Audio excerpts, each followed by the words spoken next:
You're strapped in a boat cruising down the Amazon River with the sun scorching hot. As you check out your map, your boat starts rocking back and forth. The water is starting to get more intense, so you hang on for dear life. You tuck your map in your pocket and try to take control of your boat. You strike some jagged rocks and duck low to avoid tree branches. Your boat strikes a large rock out of nowhere and capsizes. You're swimming in the murky green water. While you're trying your best to get ashore, your boat gets washed away.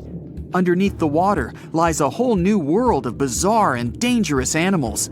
Candiru fish are snake-like creatures that can grow up to 16 inches long. Arapimus can weigh more than an adult male and are taller than most basketball players. They're the biggest freshwater fish in South America. They have a hybrid gill system that forces them to pop up to the surface every 5 to 15 minutes to breathe in oxygen for their large swim bladder. You swim out of the raging water and dry yourself off. Oh no, your map is completely soaked. There's no way you can get to your destination without it. You venture into the thick rainforest, shoving the branches and leaves away. As you get deeper, you notice something on a tree. It's barely moving, but it's got sharp claws and a raggedy coat. It stretches its arm to another branch and tries to pull itself up, ever so slowly. Sloths sleep more than half their days and only head down from trees once a week. They're so motionless, they sometimes grow algae and moss on their fur. The rainforest gets denser with each step until there's barely any sunlight illuminating the path in front of you. You notice a figure following you. With every branch you step on, you can hear a faint sound right next to you creeping around. You start walking a bit faster, and the sound catches up with you. You make it out of the dense part and tread along a narrow path until you reach a cliff. You can't walk normally here, so you pin against the wall and walk sideways to cross the hills. You slowly move across with the river 30 feet below you. You move your right foot, and some rocks fall into the river. You keep going and misstep. You're about to fall, but you hold on to a large tree branch and pull yourself up. You notice a couple of colorful poison frogs inches away from your fingers. Touching any of these frogs can be extremely dangerous and harmful, despite their amazing color patterns. The golden poison frog is one of the most poisonous animals in the world. One of them hops right next to you, so you let go of the branch and fall back in the river. The river is washing you down until you reach a calm current. Underneath you is a swarm of piranhas swimming with their sharp teeth. The red color on their skin is unmistakable, so you swim off like an Olympic athlete. Piranhas will eat anything that gets in their way, no matter the size. You grip onto a log and climb up a small rock to catch your breath. There's a huge electric eel underneath the rock. Despite their name, they're more related to catfish than eels. They use their powerful 600 volts of electricity to defend themselves and catch food. You're stuck, unless you're like the common basilisk that can run on the water like a jet ski. These incredible lizards have special webbing on their toes and can run the distance of a basketball court. You hop on a bunch of rocks until you reach the land. You continue walking along the riverbank until you come across a moving rock. You rub your eyes and see it moving again. It's a dinosaur-looking turtle that resembles a crocodile with armor. The mata mata is a freshwater turtle that disguises itself with its surroundings to catch prey.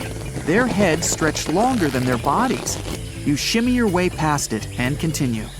You head back into the rainforest and find a spot to rest.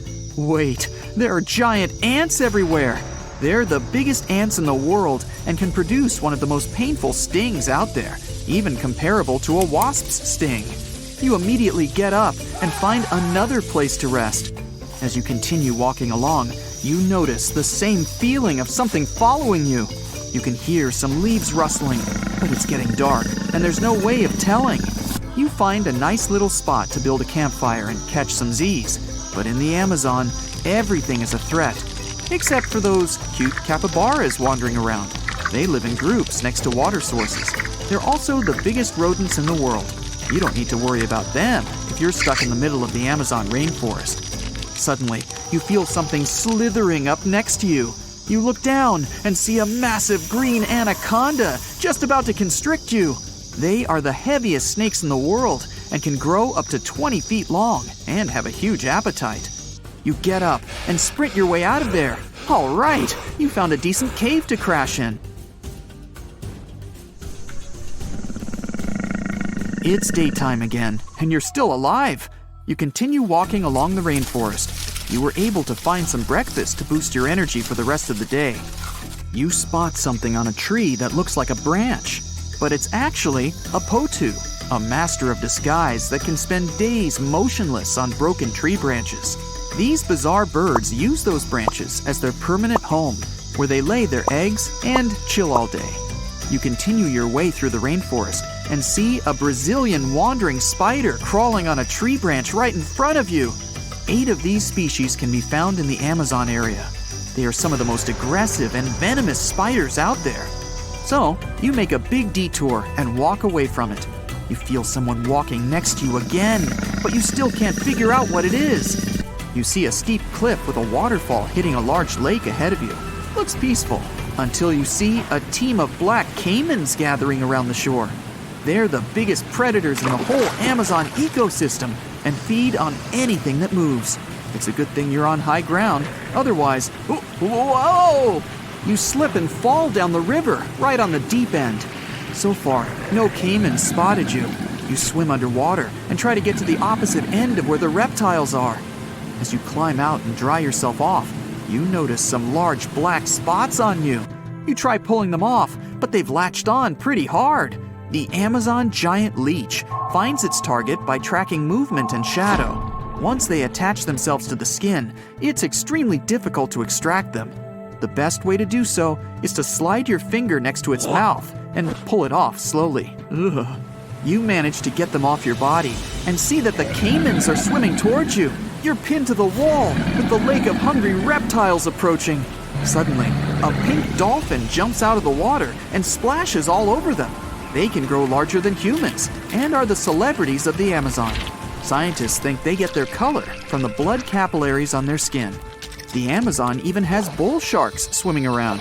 These carnivorous giant fish are threatening to humans and can swim in both saltwater and freshwater. These sharks prey on anything within their reach, including other sharks. The dolphin distracted the caimans, so you climb up the cliff and try to find the best way to escape. Opened jaws waiting for you to fall into the pit are right below you. You're lucky enough to escape to the top, but as your arms pull you up, the first thing that you see is a jaguar looking straight at you. It's the creature that's been following you this whole time. You get up while it starts circling you, timing its strike. You know that you can't take on a jaguar, nor can you outrun it, so you grab a large tree branch from the ground to defend yourself. It jumps at you, but you duck down in time. The jaguar lands in the water far away from the caiman crocs. It's a good thing these large kitties are excellent swimmers. You pick yourself up and continue. And to your surprise, you find your boat again. You fix it up and sail your way out of the Amazon. Whew! Now, of course you know that the Amazon River is famous for its piranhas, bull sharks, and other creatures you don't want to meet. But there are even more dangerous rivers in the world. The deepest of them, the Congo, goes so far down in some sections that even light can't reach there. It's the only major river that crosses the equator twice and carries enough water to fill more than 13 Olympic-sized swimming pools into the Atlantic Ocean every second. Wow! Even the most experienced boaters have trouble passing through all of the river's strong currents, rapids in its upper part, and waterfalls and gorges in the lower section. The Congo currents are so fast and powerful that they even divide animals like mountains and oceans do. There are new species of fish evolving separately on the two banks as they can't reach the other side and breed with each other. One of the most dangerous types of fish living here is the Goliath tigerfish. These monsters, that grow up to 5 feet and travel at the speed of 25 miles per hour, are relatives of piranhas. Their mouths are full of vicious, razor-sharp teeth. Their females lay hundreds of thousands of eggs, and the offspring are predators from birth. You have a good reason to fear the Goliath tigerfish, as they're the only freshwater fish in Africa that have attacked crocodiles and even humans. Okay, not swimming there. There are dense jungles and more hungry wildlife, including snakes and some aggressive hippos, all along the river. Still, it's used as a water highway in Central Africa, so barges traveling on it for weeks are often crowded with up to 2,000 people and capsize every now and then. And if you believe the local folklore, there's one more thing to be afraid of: the one who stops the flow of the rivers, a dinosaur-like beast that is said to live in the Congo River basin. There have been over 100 sightings over the last century, but no one can provide solid evidence the beast is real. At the turn of the 21st century, there was a series of terrible, mysterious stories on the Kali River in Asia. Something described as a mud-colored water pig would drag swimmers underwater in front of terrified eyewitnesses. British biologist Jeremy Wade stepped up to crack the case. He noticed that all the scary incidents were happening in one specific spot, stretching about 4 miles. Villagers told him this creature was growing big and bad from all the food it got. Wade examined the water with a depth sounder and thought it could have been a whirlpool. Then the monster dragged a domestic water buffalo into the water. The buffaloes are big and heavy, so the creature that attacked it would have to be super strong. Saltwater crocodiles don't go so far inland, and the most common local species of crocodiles don't live in cold waters. There were no bull sharks in the area either. Finally, Wade spotted several goonch catfish underwater. Some of them were human-sized. They couldn't capture these monsters with a regular fishing rod, but a special ceremonial construction did the job. The largest fish was 6 feet 7 inches long and 3 times the weight of an average gaunch. It was large enough to take down a human or a large animal, but Wade mentioned there could be even bigger ones living in the Kali River. The Orinoco River in South America is dangerous to navigate because of some crazy curves and strong underwater currents. It's easy to get lost here, even if you have your GPS on. There are sudden waterfalls all along, and you must be prepared to handle those to survive. The river is the only home to a rare Orinoco crocodile and has some pretty scary-looking vampire fish swimming around. This payara fish has sharp, spiky daggers that line their gums and 2 elongated fangs that rise from their lower jaws. Could probably use an orthodontist and some braces, you think? It's a ferocious hunter constantly looking for the next victim, which is going to be a medium or large-sized fish. If a human catches a payara, it will defend itself, leaving cuts, nips, and bites, but there are no known cases of this cutie taking a human life. Well, that's good. The Yellow River in China received its name after its color, but it wasn't always this yellow. It was first formed at least 30 million years ago and shifted its course over 30 times over the centuries. Yellow sediments moving downstream from a plateau in the distance transformed it from clear to muddy.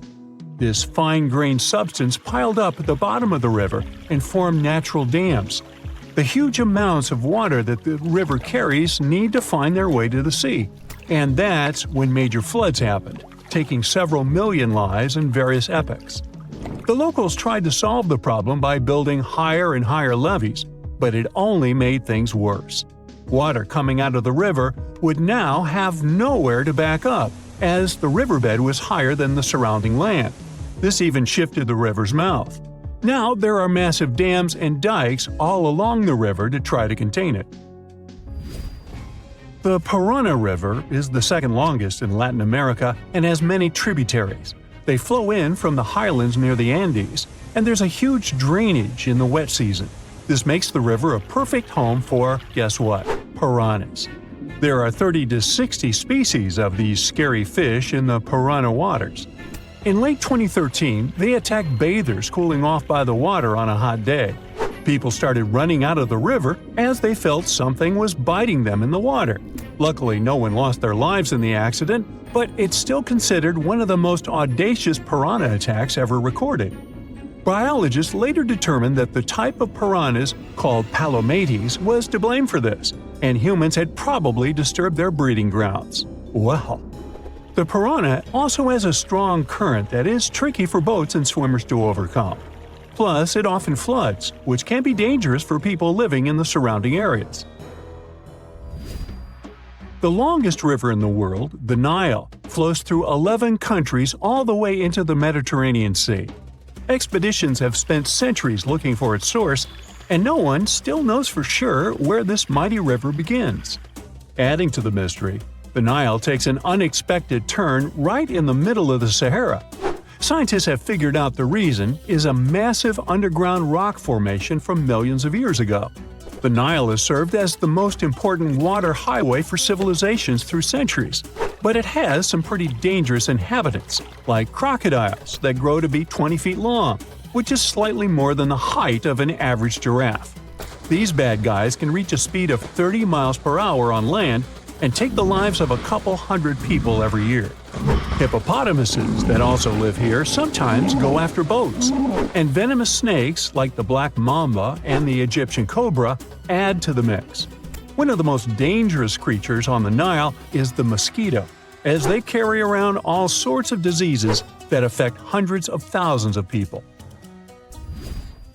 The Brahmaputra River in Asia carries waters from the mighty Himalayas. When the snows in the mountains melt, the river floods massively, causing landslides, displacing millions of people, and taking the lives of hundreds of animals in the nearby national parks. Such floods are also common during the monsoon season in India, from June to October, with heavy rains. The course of the Brahmaputra River is changed incredibly over the past 2.5 centuries. Erosion is another danger it's hiding. The banks of the river are mostly made of weak cohesive sand and silt, and even though the erosion rate has gone down, it is still the reason a lot of people lose their land and get displaced. The Brahmaputra is one of the few rivers in the world that has a tidal bore. That's a strong tidal wave that pushes up the river against the current where a river empties into an ocean or sea. And there you have it. Around 2,500 years ago, an earthquake completely changed the course of one of the largest and most famous rivers on the planet, the Ganges. Now, it's normal for rivers not to sit in one place, so if you live next to one, it could also just disappear without a trace or flood the whole city one day. In the case of the Ganges River, a supermassive earthquake became the reason for this dramatic change. Scientists say it might happen again, and it would be a huge problem for millions of people who depend on this river. The Ganges River starts as small streams in the Himalayas and travels a long way, over 1,500 miles. Along its journey, it meets other big rivers before all the water flows into the Bay of Bengal. The Ganges has the largest delta in the world among all rivers. Just like many other rivers in the region, it slowly changes its path over time. These changes, if they happen when a river wears away its banks, usually takes a long time, sometimes decades. Scientists have discovered that the Ganges-Brahmaputra river system has shifted several times over the last 6,000 years. When they looked at satellite images of the Ganges Delta, they noticed something interesting. There was a crescent-shaped dip in the ground about 28 miles away from where the river is flowing now. This depression was over 1 mile wide and stretched for many miles. They thought it might have been an old main channel of the Ganges River a long time ago. In 2018, the team decided to visit the area to check it out for themselves and take samples to learn more about it. While driving back home, they noticed a pit where someone was digging dirt to create a pond. The next day, they planned to fill it with water, but the researchers spotted something strange in the dirt. There were vertical bands of light-colored sand mixed into the darker mud. These special layers are clues from the past. They show that an ancient earthquake made sand and water shoot up from below the ground and created sand volcanoes that were trapped in time. The scientists studied the sand and mud and figured out that these earthquakes happened around 2,500 years ago and were strong, with magnitudes of 7 to 8. The epicenter was over 110 miles away from the main stem of the river, but it was powerful enough to displace it. It could have affected around 140 million people. The Ganges-Brahmaputra system is close to spots where Earth's tectonic plates meet, so earthquakes happen here often. There's no danger right now, But scientists think that another massive earthquake could happen in the next few hundred or thousand years. It could threaten up to 170 million people. That's about half the population of the U.S. No one can predict exactly when an earthquake will happen or how strong it will be. Learning how earthquakes in the past moved rivers helps scientists figure out patterns and make guesses about similar events in the future. This knowledge could help us prepare better and create safety plans before another big earthquake strikes. Now, the Ganges isn't the only river at risk. The Yellow River, the Irrawaddy River, and rivers in the United States like the Klamath and San Joaquin all face similar dangers. The mighty Mississippi River has also switched its path many times over the last 7,000 years. Right now, there's a huge system of dams and barriers called a control structure in central Louisiana. This structure's job is to stop the Mississippi from spilling over its banks and joining a nearby river. But scientists think that, in theory, these barriers wouldn't handle megafloods. So the Mississippi could break free and change its course again. This would cause massive problems, especially in southern Louisiana. One of the recent examples when a river changing its course caused disaster was the Kosi River in India. In August 2008, over just a few days, the river's path shifted by almost 60 miles, which is a huge change. Floods happen in some parts of the state rather often, but they hadn't seen such strong ones in over 50 years. They affected around 1,000 villages and 3 million people, and about 1 million people had to be evacuated to safety. Since many of these people hadn't faced floods in so long, they weren't ready to handle it quickly. It caused even more damage to their homes and lives. Scientists have been trying for decades to figure out what exactly makes rivers suddenly change their course. A new study explains that two things work together to make a river to do it. This process is called avulsion. First, there's the setup, which is like building up tension before something big happens. Over time, sediment, sand, dirt, and other stuff carried by the river gets deposited in certain places. It either raises the river above the land around it or makes a nearby slope steeper than the river's current path. Then there's the trigger, which is like the final straw that makes everything happen. This trigger could be a big flood, an earthquake, or even something like a pile of logs blocking the water. Now, researchers looked at satellite images of about 170 cases of avulsion from the past 50 years. They noticed these events happen most often near river mouths and near mountains. Rivers were about 3 times more likely to change course in these places than in the areas between them. They also studied 58 river channels in detail, using super clear maps to measure super elevation. That's how high the river is compared to the land around it. They also measured slope advantage. That's how steep a new path might be compared to the river's current one.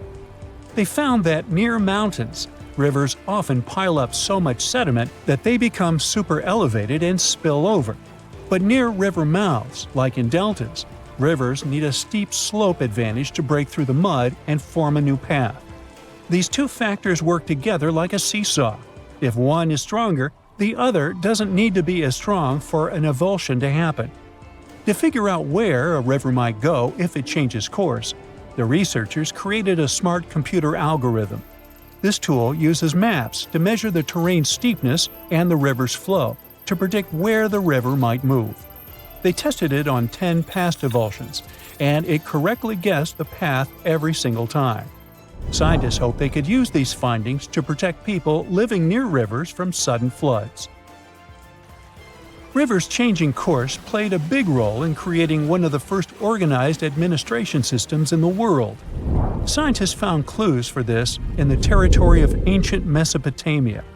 This name means the land between two rivers, and it was between the rivers Tigris and the Euphrates. People living there relied on these rivers for water, food, and transportation. Scientists wanted to figure out how these sudden changes in these rivers affected ancient people. To do this, they used two kinds of maps.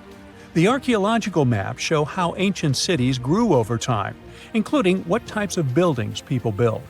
Certain buildings, like big palaces or city walls, could show when each city first had an organized administration. The second kind of map showed where the Tigris and Euphrates rivers flowed long ago. They often shifted, sometimes slowly, and sometimes very quickly and dramatically. Around the year 5000 BCE, Mesopotamia started to become drier and farming became harder. Farmers had to grow their crops near rivers, where they could use the natural floods to water their fields or dig little channels to bring river water to their plants. Because farming was so important, towns and cities grew near the rivers too, so people could stay close to their food.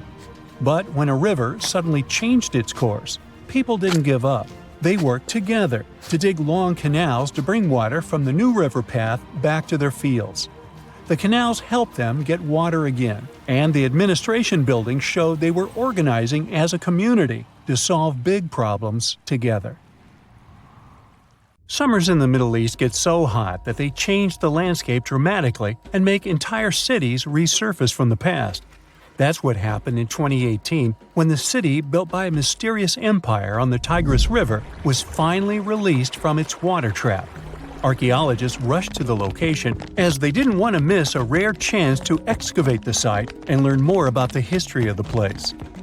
They believe they've found the Bronze Age city Zakiku, founded over 3,000 years ago and fully submerged in the 1980s when a dam was built in its place. It used to be a busy hub for the Mitanni Empire for caravans on the popular trade route. It had water, which is a rarity in the area, and it was a guarantee for success. We know very little about the once powerful empire, as scientists haven't found any written chronicles in the excavated sites. That's why the archaeologists were thrilled to find an entire palace for the local ruler. Several years later, when the area became free from the water again, they found some fortifications to protect the city from foes. The highlight of their expedition was finding a huge public storehouse for trade goods and harvests, piles of wheat and barley, and imported metal and wood. Bread was the staple food for the locals, and they also loved big pots of vegetable soups and stews for lunch. Each household kept sheep, goats, cows, and pigs, so they had a steady source of milk and meat for special occasions. All the constructions found so far were built from bricks molded from mud. The walls that were underwater for over 40 years are so well preserved as if they went down yesterday. The royal palace stands out as it's larger than the other constructions, has thicker walls, and even pavements made of baked mud bricks that were sealed to be waterproof. The local king must have been in good relations with the emperor of the larger empire, of which Akiku was dependent. Traders who lived in the city collected wooden beams and took them to storehouses. The beams arrived down the Tigris River from the forests in the mountains in the north and east of Mesopotamia. Merchants came here to sell their goods and then crossed the Tigris on their way to the borderlands. Zakiku was thriving as a center of commerce for about 6 centuries until it was hit by a massive earthquake in 1350. Archaeologists found 5 ceramic vessels holding over 100 clay tablets made close after the earthquake. It's almost a miracle that small tablets of unfired clay managed to survive underwater for decades. People who created those must have carved notes on clay while it was still wet. They wrote about anything, from newly stored harvests to notes for other kingdoms. Then they would let the message dry in the sun. Scribes even had to learn a different language so that everyone outside the city could read it. Scientists believe the tablets they found used to be part of a private archive. They hope to decipher the notes to learn more about the history of Zakiku and the whole empire after the terrible earthquake. The damage to the buildings was so enormous that it was impossible to restore Zakiku to its former glory, and if there had been any survivors, they must have left the city. Several decades later, the Assyrians, who also lived in Mesopotamia, settled here. They built their houses on the ruins of the abandoned city and used whatever structures they could find from the previous residents as outer walls. But they stayed here only for 50 years, then decided to build a new capital on more fertile soil to make some good cash from agriculture. Archaeologists working in Zakiku had to halt excavations when the water levels went back up and covered the city.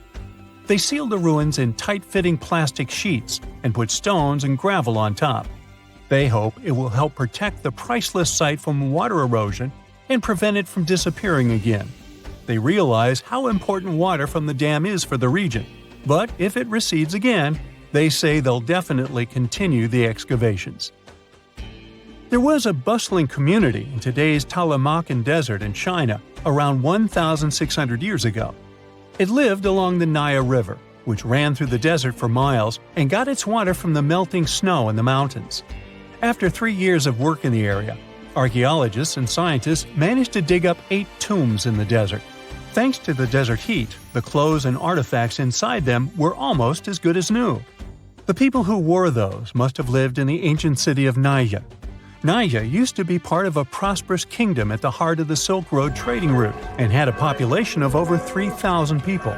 Then, desert sands went rogue and swallowed the city whole. Archaeologists only found the ruins of Nija in the early 20th century. Scientists from different countries have tried to solve its mysteries. It looks like the tombs discovered at the end of the 20th century belonged to the wealthy. There were some expensive items inside: a quiver and bow, metal arrowheads, gold earrings, and a glass bead necklace, a lacquer box with a comb, makeup, and a sewing kit in one of the tombs. There was also some silk of top quality, and even the bright colors like green and yellow haven't faded on it. The fabric also had Chinese characters with quotes from historical books, which helped scientists identify the period in which it was made. Archaeologists later found a large dwelling site and the clearing of 3 ruined buildings. It will probably take many more years to understand why the city had fallen and what happened to its people. Saudi and French archaeologists teamed up near Riyadh, the Saudi Arabian capital, and stumbled upon an ancient settlement dating back 8,000 years. The scientists used all sorts of cool tech, like laser scanning, drones, and aerial photography, to unearth this Neolithic-era gem. They found the settlement in a local archaeological hotspot. Among the treasures they uncovered were a stone temple, remnants of an altar, and over 2,000 graves. All these finds tell us about ancient practices and rituals.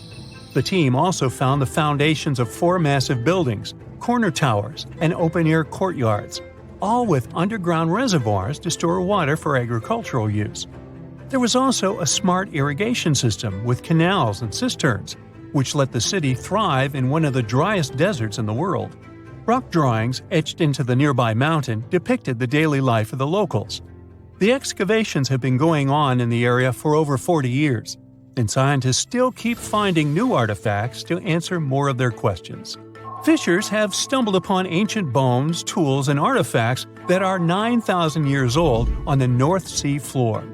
British and Dutch archaeologists and paleontologists rushed to see the finds as they were hoping it could be evidence of the submerged Doggerland. And they weren't disappointed. There were even perfect sets of footprints left by Mesolithic people who lived here. 12,000 years ago, during the last major ice age, the British Isles weren't islands at all. There was a landmass made of many hills, marshlands, and dense forests that connected them to the European continent.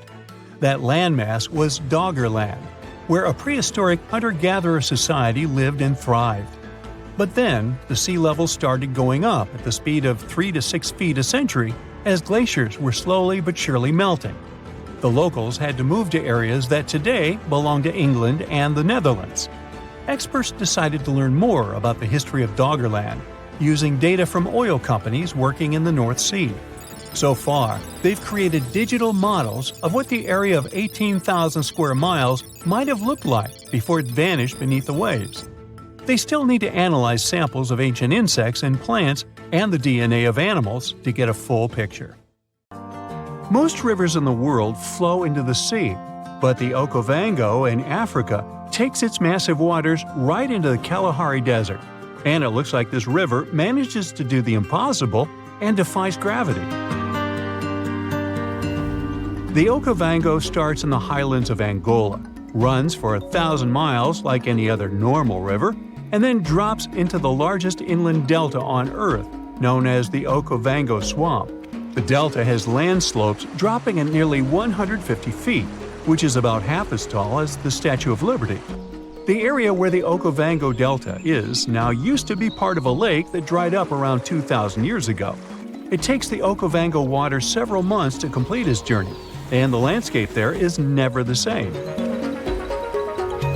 The first European to have found the delta was the Scottish explorer David Livingstone. Yeah, the Dr. Livingstone, I presume, guy? That's him. When he first saw it, he was shocked as he noticed that the water seemed to be flowing backward and even uphill. He saw two strong watercourses connecting the Okavango to the wetland systems to the east. Decades later, other explorers saw them completely dry. Several years later, the watercourses were full again, and they kept emptying and filling up, sometimes changing direction. Scientists managed to explain this mystery when they found a hidden network of faults, part of the Great Rift Valley, under the sand. When major earthquakes happen, like the one in Indonesia in 2004, the Earth sets off a chain reaction. Tiny cracks underground shift just enough to send a trickle of water down the river, and a flood begins, raising the water levels. Plus, in May and June, when winter begins in the southern hemisphere, floods bring more fresh water and life to the swamp. Islands get submerged completely during the peak floods and then resurface again at the end of the wet season.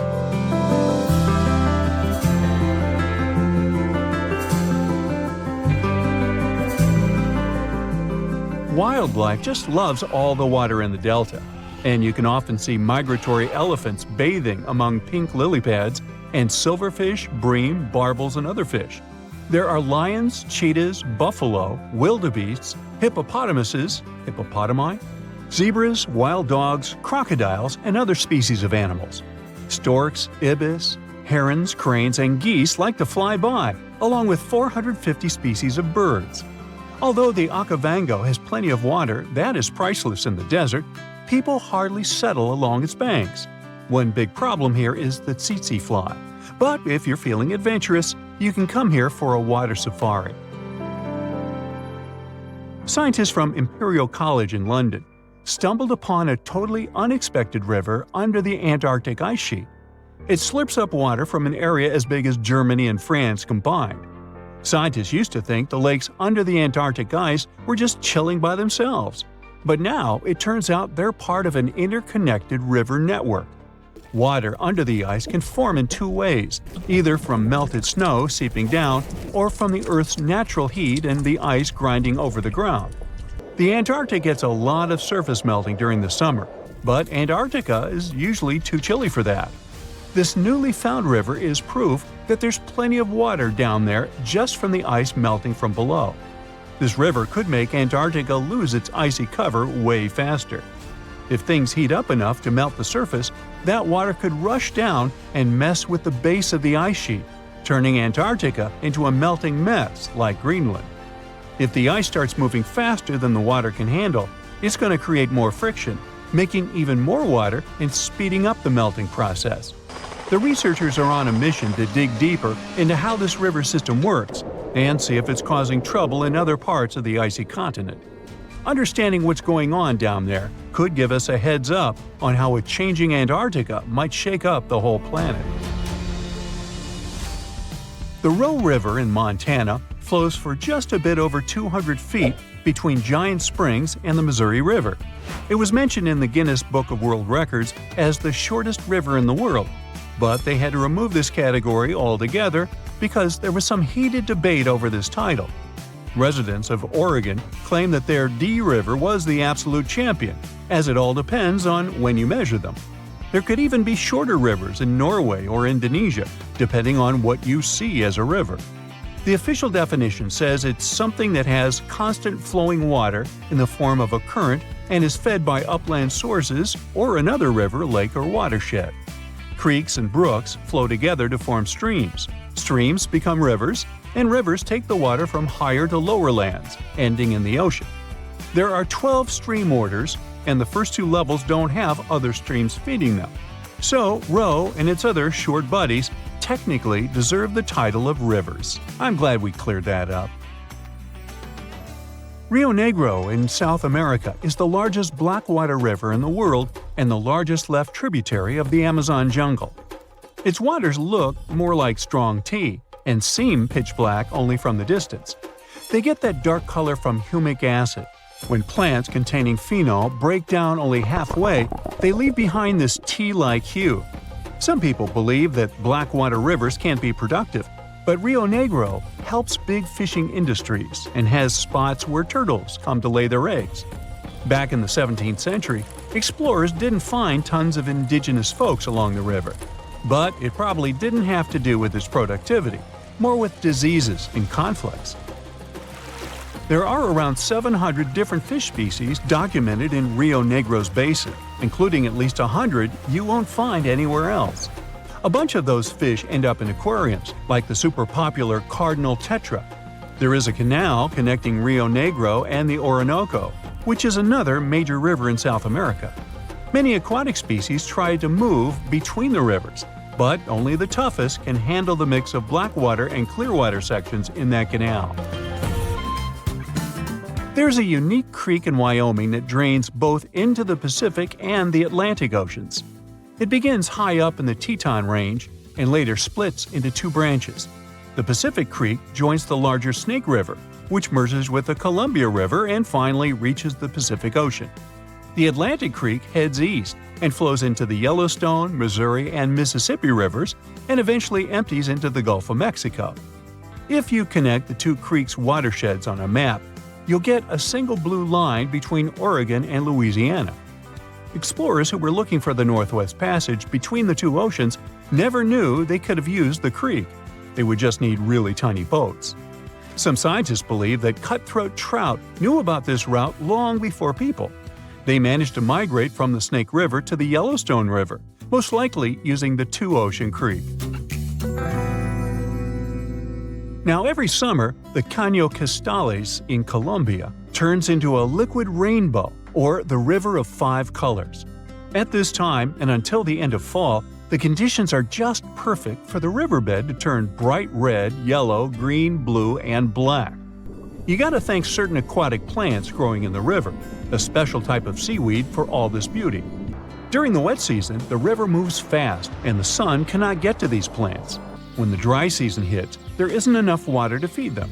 So, the time in between the seasons has the perfect conditions for this colorful show. No other place in the world has anything similar. So, at some point, the number of tourists who wanted to see it became so huge that scientists got concerned it could be bad for this hotspot of biodiversity. The area is home to rare species of animals, birds, and plants. Now, there are ecotourism trails and strict opening hours for visitors. When we think of active volcanoes, one region comes to mind: the Ring of Fire in the Pacific Ocean. 3/4 of Earth's volcanoes sit within this belt. Compare the area to Australia, which doesn't have any volcanic activity. The old continent of Europe is also calm, or at least we like to think so. Can you guess what the most active volcano in Europe is? If you thought of Mount Etna on the island of Sicily in Italy, you were right. The volcano has erupted about 200 times and has been far from sleeping in recent decades. The last time this happened was in August 2023. The highest mountain in the Mediterranean is 500 million years old. But in Iceland, there is a much younger volcano. It sprang into action on the 10th of July 2023. In the afternoon, 3 fissures appeared in the ground on a peninsula in the southwest of the island. This was at a base of a small mountain peak. Its name means Little Ram in the local language. The volcano spewed molten lava high into the air. There were also gas plumes in the area. But the scientific community wasn't surprised by the event. They already knew about the volcanic area that stretches between the cities of Reykjavik and Keflavik. Its name is hard to pronounce. Hey, I want to buy a vowel. It had already erupted during the previous 2 summers. This activity came after 8 centuries of dormancy. In the days leading up to the latest eruption, seismologists, the scientists who study earthquakes, recorded over 12,000 tremors. When the ground opened up in July, the fissures were over 1.5 miles long. The following morning, 2 of them closed. All the lava was now coming out of the last fissure. It grew into an elongated cone, the simplest shape of volcano we are all familiar with. The lava soon filled a large crater. It grew almost 100 feet tall during the first week, and it is still growing. On the night when the eruption started, lava spread out in all directions. Its cinders set ablaze the dry moss in the vicinity. Local authorities closed off the surrounding area. There were toxic gases from the volcanoes and smoke from the burning moss. Firefighters flocked to the area. After a week, they proclaimed the area safe. Visitors soon came to witness the birth of Europe's youngest volcano. This form of tourism is quite developed in Iceland. People come from all over the world to watch active volcanoes. The land of fire and ice is home to more than 130 volcanoes. Some 30 of them are active. Now, I know what you're thinking right now. Is volcano tourism safe? In Iceland, it is. The country's authorities research and constantly monitor all of the hotspots. The island is dotted with several dozen seismic stations. These help researchers accurately predict future eruptions, and emergency services are accustomed to these sorts of events. They can quickly cordon off danger zones. This is what happened in 2010. A volcano in the south of the island, the name of which everyone struggled to pronounce, erupted. It spewed out a plume of steam and ash that was 7 miles high. This wasn't a fun time to be an air traveler. Winds carried the enormous plume southeast toward northern Europe. Many countries closed their airspace for several days for safety reasons. The volcano erupted in March, but the Earth was shaking from January the same year, so seismologists knew that an eruption was approaching. When it comes to the continent's youngest volcano, the tourist infrastructure is already there. Visitors can leave their cars at a designated parking lot. Then they go on a 5-hour-long trek. This leads to a viewing deck. Tourists are so close to the epicenter that they can feel the heat haze from the crater. The sight is the most impressive at nighttime. Safety is never a concern. Scientists regularly chart out hazard maps that outline the borders of lava fields. This way, visitors who stick by the rules are never in harm's way. More than a week after the eruption started, a section of the crater collapsed. Lava flowed downhill west of the volcano. This majestic smoldering hot river is slow-moving lava. Scientists categorize it as an AA type. The term is Hawaiian. It describes basaltic lava that has a rough and brittle surface. The flow is composed of broken lava blocks that are called clinkers. They fall off as the substance flows. This reveals red-hot areas. The cooler sections of lava are gray and black in color. When it moves forward, it produces a distinctive sound like shattering glass. Nearly a month after the eruption of the new volcano, we got aerial footage of an interesting phenomenon. A tornado formed directly over the lava flow. This occurs due to the high temperatures in the area. When the conditions are right, a column of heated air can easily turn into a mini tornado. Scientists observed a similar event happen during the 2018 eruption of Mount Kilauea in Hawaii. The lava fields of Europe's second-largest island tell the story of the creation of Iceland. It sits above the place where the North American and Eurasian plates meet each other. Tectonic plates are huge, rocky chunks of Earth's most outer layer. There are roughly 20 of them. They rest on a partially molten layer of rock. All the lava we see on the surface starts its journey here. You could say that these plates float on molten rock. Their boundaries are unstable, so when two plates grind past each other, they release tremendous amounts of energy. The formation of volcanoes is one result. These are places where the molten rock travels upward to the surface. Iceland began to form some 60 million years ago. The tectonic plates under the ocean drifted apart. Enough lava piled up on the surface to create solid ground. This ancient rock is under the waves today. As new lava reaches the surface and cools down, it pushes the old rock away from the center of the island. That's why the oldest parts of Iceland aren't 60, but only 16 million years old. The country's active lava fields are young in geological terms. Some of them are under 1,000 years old.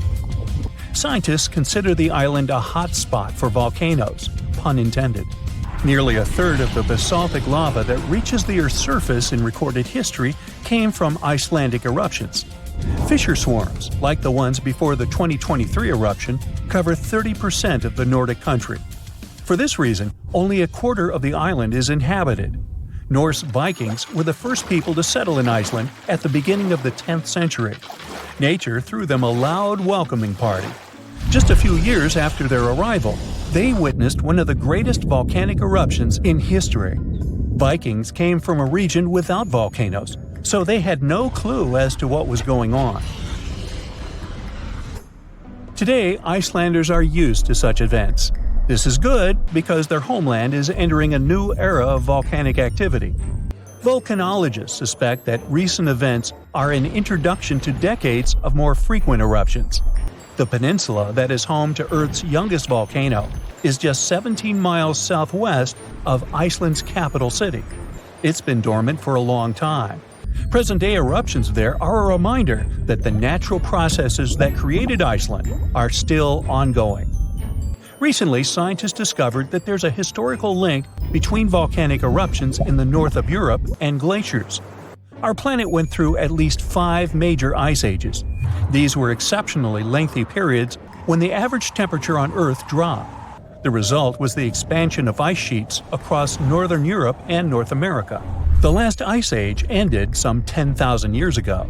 Researchers are still trying to fully understand how these glacial periods affected volcanic activity. They suspect that the sheer weight of all that ice disrupts the flow of magma underground. When glaciers retreat, the pressure is lifted. This makes it easier for lava to flow upward to the surface where it bursts.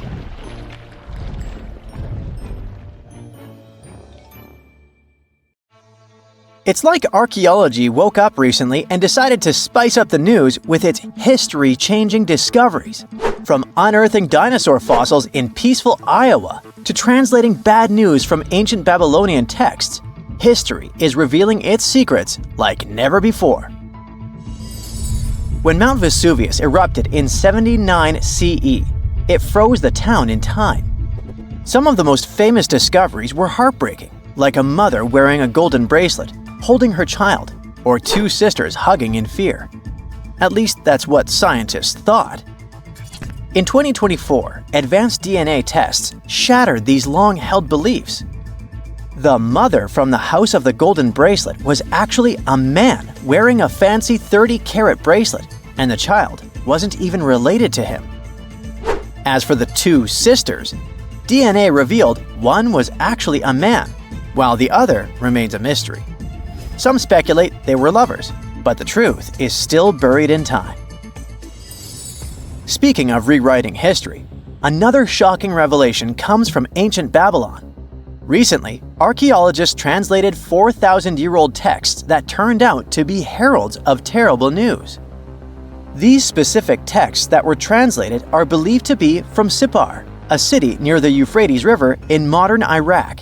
They talked about lunar eclipses, which is when the Earth's shadow blocks the moon, and for ancient Babylonians, these were warnings. Eclipses could mean everything from floods and famines to chaos in the kingdom. But here's the interesting twist. Babylonians also came up with clever ways to cancel these bad omens, like calling in priests to perform rituals, or consulting oracles for advice. These ancient astrologers took their job seriously, since it wasn't just about stargazing. It was about keeping the kingdom safe. Augustus was the first Roman emperor, so we can say he was a big deal. Archaeologists have already found ruins of the villas where he partied, but now they think they've found his final resting place. In a place near Naples, they found an old structure buried under a villa. They found the equivalent of a modern heating system, something that was probably used to draw warm baths. They also found shelves filled with ancient jars, suggesting the site later became a temple. They're still not sure this was Augustus's last home, but if confirmed, this would be a big deal for world history.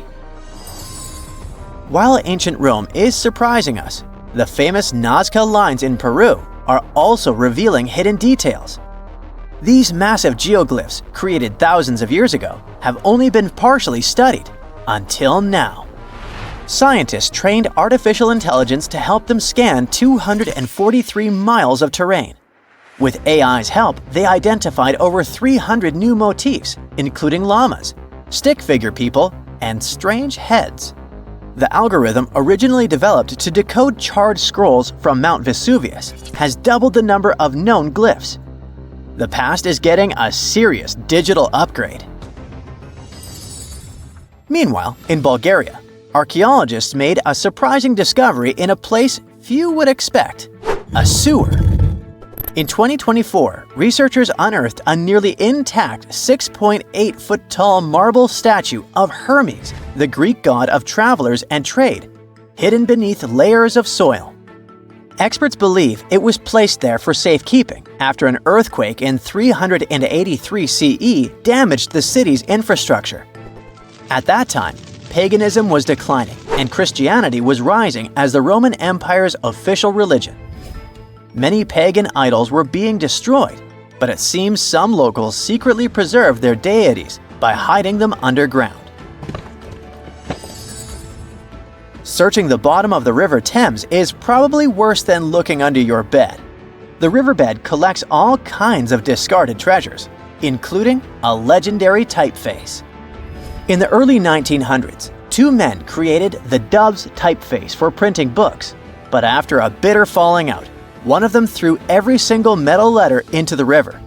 A century later, in 2014, a designer trying to revive the typeface began searching for the lost letters. In just 20 minutes, he started finding them. With the help of divers, more were uncovered, and today, some of the lost letters are on display in a museum. Not much goes on in Iowa, which is why finding a huge 13,000-year-old mastodon skeleton made headlines. In 2022, a researcher received a photo of a massive femur believed to belong to a prehistoric animal. It took 2 years to secure funding for excavation, but in 2024, archaeologists finally dug in. After 12 days of work, they uncovered a well-preserved mastodon skull, the first ever found in a Midwestern state. This discovery would make Indiana Jones jealous, especially since it happened in Petra, the ancient Jordanian city featured in one of the movies. Archaeologists uncovered a 2,000-year-old chamber beneath Petra's treasury, containing at least 12 skeletons, along with iron and bronze artifacts. The chamber, built by the Nabateans, sheds new light on their afterlife practices, which remain largely mysterious. One of the most intriguing finds was a ceramic chalice clutched by one of the skeletons. Back in Peru, archaeologists made a groundbreaking discovery that turned Peruvian history upside down: a female ruler. At the 1,600-year-old site of Pañamarca, scientists uncovered a throne room decorated with colorful murals. These murals depict women spinning and weaving, men carrying a crown, and even a crowned woman speaking to a birdman. The discovery suggests that Moche women weren't just spiritual leaders, but rather had real political power too. Tiny houses are mainly a modern thing, but archaeologists think they found one in ancient Pompeii. Unlike traditional Roman homes, which had grand atriums for entertaining guests, this house had none. But what it lacked in size, it made up for in artistry. Inside, scientists found a painted altar decorated with birds of prey, sparrows, snakes, and plants. The altar held ceremonial items like a lamp and an incense burner, still holding traces of fragrant herbs.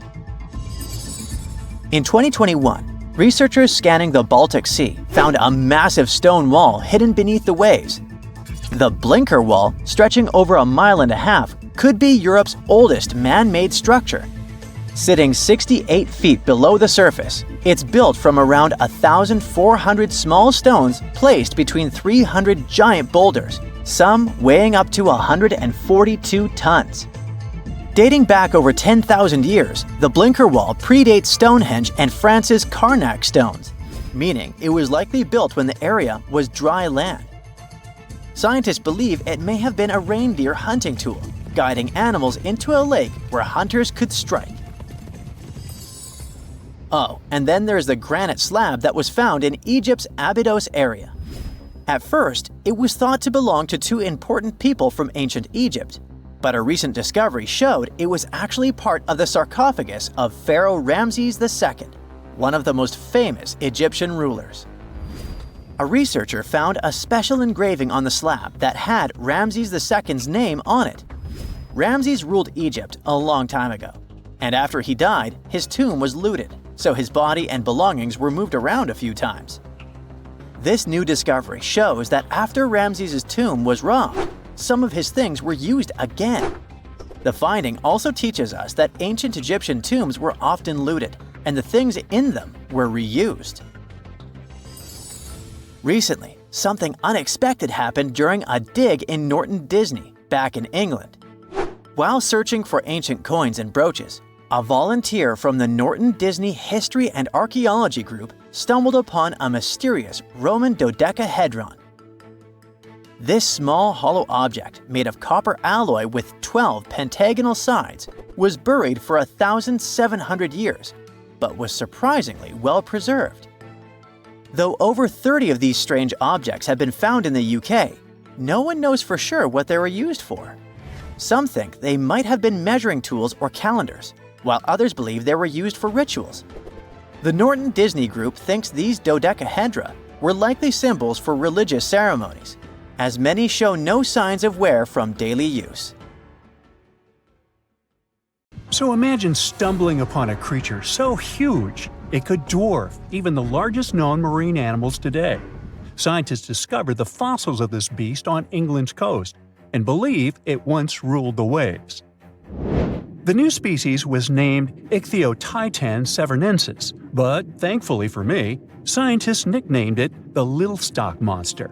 Its estimated lengths range from 72 to 85 feet long, almost as big as a blue whale. Megalodon can't even compare to this. It was only about 60 feet long. And what's crazy is that this fossil we found wasn't even an adult, so who knows what their actual size was. The first piece of the Little Stock Monster was discovered in 2016 in the Westbury Formation. Researchers found a 3-foot-long jaw part that belonged to an unknown species. For years, this single fragment had been driving them crazy because they had no idea what that animal was. Then, in 2020, a miracle happened, of sorts. A father with his 11-year-old daughter found the second piece of fossil on a beach. This discovery led to more findings. Finally, in 2022, the last piece of the literal jaw puzzle was found, buried along the Somerset coast. This leviathan belonged to the Shastosaurid family. Both the Little Stock Monster and other Shastosaurids had one ancestor, so all the species in this family are super similar to each other. For example, all of them were the largest marine reptiles ever to exist. Although our Little Stock Monster is much larger, most Shastosaurids could grow up to only 69 feet long, and it's possible that the Little Stock Monster, when fully grown, would reach up to 100 feet or even more. Both of their bodies were just perfect for cruising the ancient seas. These marine titans were elegant and slender, with an elongated snout. Other marine animals at the time were smaller and looked more like dolphins. Shastosaurids had long paddle-like limbs adapted for efficient swimming. Their skulls show large eye sockets, which means they had excellent vision. If you were in the ocean, no matter what time it was or where you were hiding, they could spot you. They were also incredibly fast and could dive to great depths. Of course, all these things made them the most terrifying predators. They ate pretty much everything, including fish and squid, and you if you were there.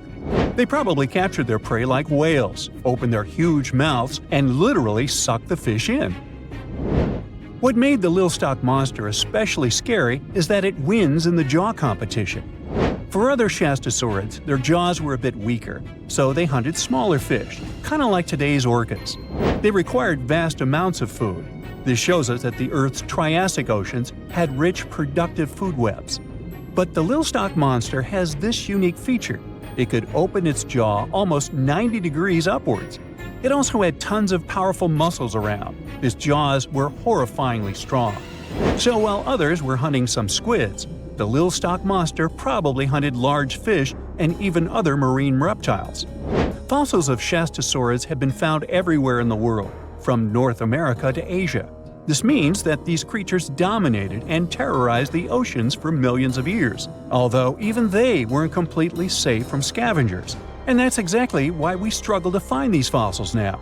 Scavengers didn't leave any remnants of them. So, while we have some fossils of this marine family, they mostly remain a mystery for us. They lived in the oceans about 200 million years ago, in the late Triassic period.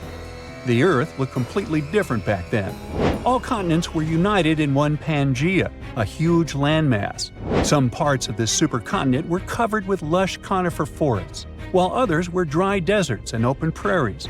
It was before the famous Jurassic period, but there were already first pterosaurs and amphibians. It seems like those monsters were crazy resilient. The Triassic period was super unstable, but they survived through many changes in the environment. Well, until the last one. The Triassic extinction came out of nowhere. It was one of the Earth's Big Five extinction events.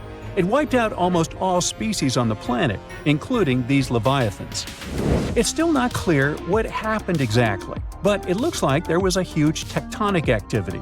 Volcanoes in the oceans were going crazy back then. These massive volcanic eruptions have probably altered the climate and ocean chemistry, leading to the extinction of many species. Scientists have a theory that it might have happened because there was a rain of comets flying to our planet from the Oort cloud. This likely happens about every 200 million years or so. I wasn't around then, so I'm just guessing here. In any case, after the extinction, the Earth took some time to recover. Then it entered the famous Jurassic period. More terrifying sea monsters were on the way. One of them left us a colossal skull. This fossil is 150 million years old, and it also belonged to a sea beast from Jurassic times. They called it the shipwreck. The name is very fitting. This monster could have broken a car in half with one bite. It was also discovered accidentally. A fossil enthusiast was walking along the Jurassic coast. This place is famous for having tons of ancient fossils, all because of the erosion in stormy weather. Typically, people find small spiral fossils here. However, this time, he discovered a giant sea monster fossil. Excited, he contacted scientists. They arrived at the spot right away and then had to carefully climb down a cliff to search for the rest of the skull. This fragment alone is 6.5 feet long. Turns out it's a newly discovered species of pliosaurs, giant predators of the ancient seas. Pliosaurs were among the largest marine predators ever. Some of them grew up to 40 feet long. They used their huge teeth to snatch and devour prey, including other reptiles. Well, at least those creatures are far gone. But what about the horrors that still live in our oceans? Recently, biologists discovered the world's longest animal, the one that's still alive to this day. They found it off Australia's coast, on the Gascoyne coast, a very mysterious and unexplored place. There, underwater vehicles stumbled upon a frightening 150-foot-long siphonophore. That's twice as long as many blue whales and 3 times as long as a humpback whale. Doesn't it kind of look like one of those toy string worms? But this creature isn't friendly at all. It's a string-like deep-sea predator. What's even more scary is that this isn't actually one creature. It's a colony of small clones working together as one. Basically, collective consciousness. Ooh, Borg. Together, they stretch out like a single long string in the water. This creature might be the longest siphonophore ever found, and it was discovered at a depth of around 2,000 feet. Siphonophores, similar to jellyfish, capture their prey by dangling stinging tentacles in the water. When their tentacles touch small crustaceans and fish, they get paralyzed, and then they're reeled up to the colony's body. Expeditions to Western Australia's underwater canyons were definitely worth it. Together with that siphonophore, scientists have discovered up to 30 potential new marine species. Among them were a new octopus or squid, a long-tailed sea cucumber, glass sponges, and giant hyroids, colonies of animals resembling upside-down jellyfish. None of them have been seen before in Australia. But most of them weren't as scary as the one that was recently discovered in the Gulf of Mexico. This creature is straight out of a sci-fi thriller, a 26-foot-long mangapinna squid or bigfin squid. It was discovered near an offshore oil rig at a depth of more than 7,800 feet. It has incredibly long elastic tentacles, which can be 15 to 20 times longer than its body. It holds them at right angles to its body, making it look even creepier, almost as if it has elbows. And yes, it's another deep-sea predator. These 10 tentacles probably help the squid trap their prey and drag it onto the seafloor. We barely know anything about this extraterrestrial-looking creature because they're very hard to find and study. And if you think their tentacles are awful, just check out these creatures with 20 arms. This thing looks like a facehugger. This new species is lurking in the frozen depths of Antarctica. Experts were searching for cryptic sea animals known as promachocrinis, or Antarctic feather stars. They're kind of similar to starfish and sea cucumbers, but have an otherworldly appearance and can live up to 6,500 feet below the surface. It's called the Antarctic strawberry feather star. Despite its pretty name, its appearance is anything but cute. It has a bizarre strawberry-like body from which 20 spindly arms branch off. Its coloring ranges from purple to dark reddish, and the arms all have different lengths and thickness. Who knows how many more of such scary creatures we'll discover in the future?